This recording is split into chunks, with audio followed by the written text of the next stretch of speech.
দেখেন বিশাল বড় একটা প্লট, এটা বিশাল বড়। আসলে এখানে বসতি ছিল, হিন্দু লোক বসতি ছিল। এখানে কম করে জায়গা আছে আপনার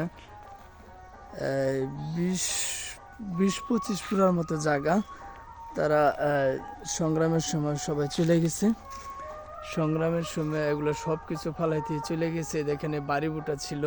এখানে যারা আসবেন, উত্তর বাহিনী মেলায় যারা আসবেন অবশ্যই এই জায়গাটা দেখে যাবেন। এখানে কিন্তু বাড়ি পিঠা ছিল, যাকে বলে গোয়াল। ওই যে আমরা যারা মিষ্টি খাই, গোয়ালরা মিষ্টি বানায়, তাদের এটা একটা প্লট ছিল। 25 পুরা জায়গা, 25 পুরা জায়গা। এই দেখেন এটা কিন্তু পুরাটাই প্লট ছিল, বাড়ির প্লট ছিল। এখন দেখেন যে জঙ্গলে বাঁশঝাড়, অন্য অন্য গাছ সব হয়ে গেছে। বাঁশঝাড়টাই বেশি, ওই যে দেখেন বাঁশঝাড়টাই বেশি। আসলে তারা সংগ্রামের সময় এখানে থাকতে পারে নাই, তারা সবাই চলে গেছে। এখানে আসলে আসলে উত্তরবাহিনী মেলা আসলে অবশ্যই জায়গাটা দেখে যান, অনেক ভালো লাগবো। যেমন আমারই অনেক ভালো লাগতেছে, কারণ এখানে অনেক বসতি ছিল, অনেক বসতি ছিল। যখন যুদ্ধের সময় তারা যেহেতু হিন্দু ছিল, তারা অনেক নির্যাতিত হয়েছিল, তার জন্য আসলে চাপে যাইতে হয়েছে। তারপরে বিক্রি করে চলে গেছে।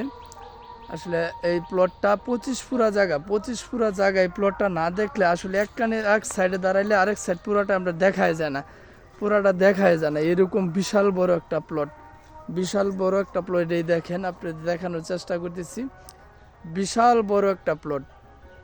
আসলে এই দিক দিয়ে ওই সাইডে কোনো দেখাই যাবে না। ওই যে দেখেন গাছ দেখা যাচ্ছে লাস্টের সীমানা, ওই পর্যন্ত কিন্তু প্লটগুলা। যেহেতু 25 পুরা জায়গা, তাহলে বুঝেন বাংলাদেশে হিন্দুদের কত পরিমাণ জায়গা ছিল। আসলে হিন্দুদের বাংলাদেশে প্রচুর পরিমাণ জায়গা ছিল। এই প্লটটা 25 পুরা জায়গা, যেহেতু গোয়ালদের ছিল, তারা মিষ্টি বানাইতো, তারা একসময় মানে অনেক প্রচুর সম্পত্তির মালিক ছিল। আসলে সংগ্রামের সময় তারা অনেক নির্যাতিত হয়েছে, এর জন্য থাকতে পারে না, চলে গেছে। আসলে ওই সময় অনেক লোক চলে গেছে ইন্ডিয়া, শুধু তারা না, অনেক লোক চলে গেছে, চলে গেছে। হিন্দু মুসলিম সবাই চলে গেছে, শুধু হিন্দু যে তা না, তারাই চলে জানে। মুসলিমরাও কিন্তু ইন্ডিয়াতে চলে গেছে অনেক লোক। আমাদের বাংলাদেশের অনেক লোক আছে, চলে গেছে, এখন পর্যন্ত যাচ্ছে। আসলে এই নিয়মই এটা, এভাবেই যাবে। দেখেন তারা কিন্তু সবসময়, যারা জমিনটা কিনছে, তারা সবসময় কৃষি কাজ করে, কৃষি কাজ করে। এখানে কিন্তু তারা বাড়ি ঘর করে না, কৃষিকাজটাই তারা প্রাধান্য বেশি দিয়েছে। সব কাজ করে, কৃষিকাজ যত প্রকার কৃষিকাজ আছে সব করে। আর বাড়ি ভিটা যেটা আছে, তারা এখানে গাছ লাগিয়ে এইভাবে রেখে দিচ্ছে সবগুলি।